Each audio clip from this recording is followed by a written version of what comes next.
This is one of the most powerful Nesiva Shaloms, because as we get closer to the fire, we get closer to the Kedusha, we get closer to Slichus and Rosh HaShana and then Aser Simei Tshuva and Yom Kippur. It's very uncomfortable if you're not a tzaddik and you have issues in your relationship with Hashem and your spirituality. It gets very uncomfortable, and we just want to really sometimes just pull the covers over our heads and just check out or run away and get out.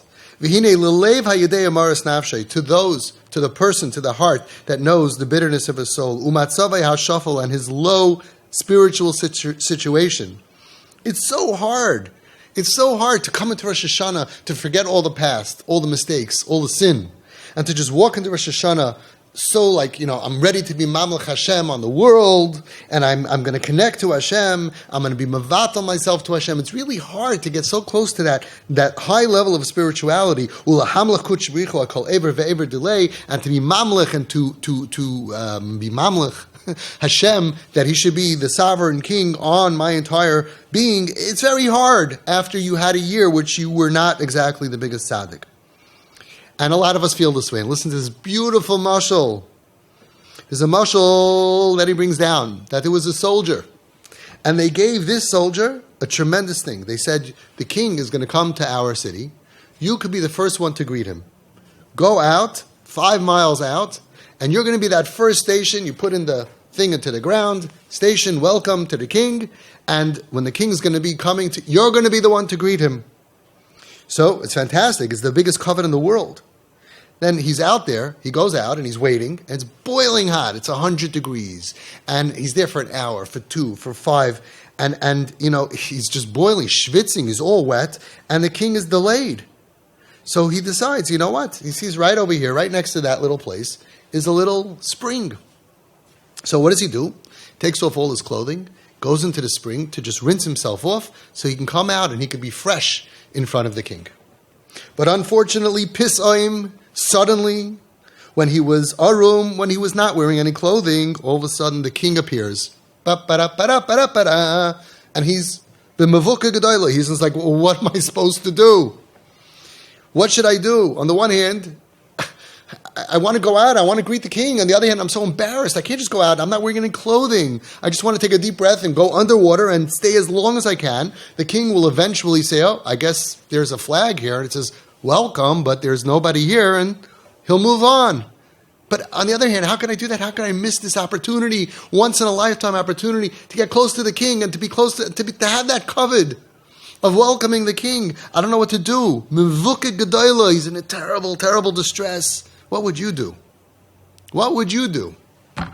The king's there with his carriage and with hundreds or thousands of soldiers around him. And you're the one, you want to greet him, you really want to, but you feel horrible, you feel like you're not worthy. Not only you're not dressed nicely, but you're naked of any kind of value, you have nothing. This soldier was machlit, ki lo yitachin b'shum oifen shelo yikablu es pnei hamelech. There's no way that I can't be makabel pnei hamelech. The namoid lekabel panav. He got out, dripping wet, and he stood. Attention. Now, what would you do if you were the king? Hamelech shehirgish mikol mashes chaylul az beliboy. Oid hinik loy ois yistainus. The king realized that this guy had a really difficult decision to make. It would have been much easier for him, for his covet, to just run away, to say, oops, I missed the king, I missed my opportunity, not to be embarrassed. But he chose to come and to stand here before me and to be embarrassed in front of the whole Pamalia, all the people along with the king. You know what that means? That means that he really loves me. That means that he really wants to be close to me. He was willing to lose out because of me, and the king gave him a golden medal. A medal. I don't know where he pinned it, but he gave him a medal. K'moichein, says the Nesiv Shalom. Ish Yehudi, a Yid, kishabayim hayamim akdoshim u'moitzin osek shu orim ba'artiloi mikol. When the Yom HaKadoshim, the holy days come, and we feel that we're naked and we're empty, and we say, how could I stand before Hashem? How can I walk in proud? Zeh tafkidoi. This is our tafkid. This is our purpose. Lahargish chayvus hayoyim. To feel the chayv of the day, the duty of the day. Ulisyatzev b'fanav, and to stand before Hashem.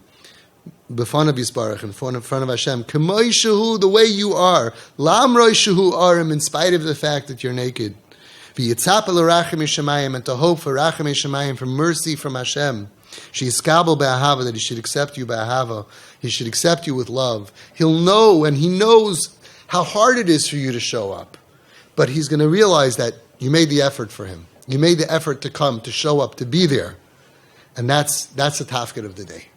Not to let our past spiritual difficulties, deficiencies, losses, struggles, problems, arguments get in the way of the tafkid of the day of the hamlacha of Hashem, that He is the King of the world. That is the simlei chato Hashem Elokeinu meher levadecha. That's the purpose of the day. And today to come to show up no matter what.